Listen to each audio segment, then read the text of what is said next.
the man with the final word on design at one of the world's biggest automakers, sees a future dominated by self-driving boxes on wheels and souped-up sports cars.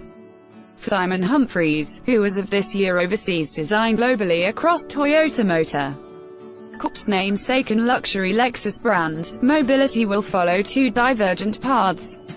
One is the e-Pallet, a customizable robo-van he designed that's capable of transporting anything from people to pizza.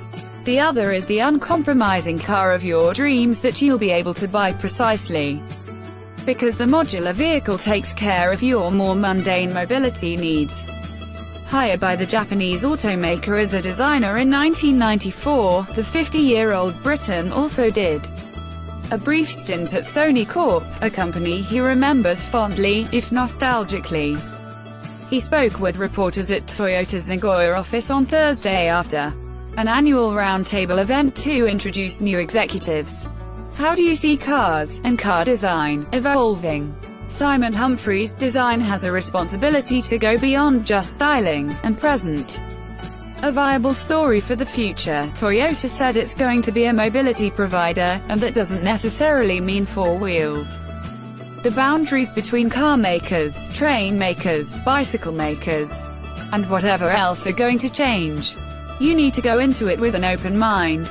To suddenly think we might be moving into a future where we're delivering cargo and mass transit at the same time, that's a big mindset change for everybody.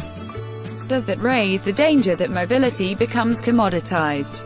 The Toyota Motor Corp e-Pallet concept vehicle, when the majority of your transport needs are fulfilled by something like e-Pallet, then the other side of it is you can buy a sports car that really is a sports car.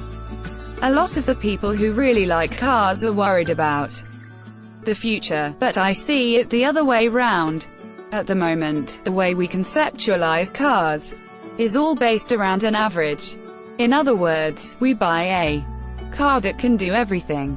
If we end up with some kind of optimized transportation system, the cars that people purchase for themselves are going to be much more specific.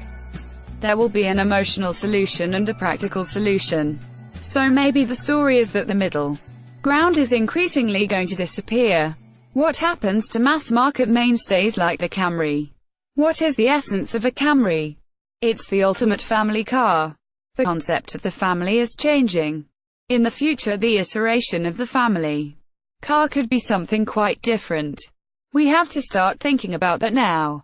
At the moment, everything in a car from a design point of view is based on a 100-year-old package, engine in the front, and a driver holding a steering wheel behind. When you don't have to hold a steering wheel, the world is your oyster.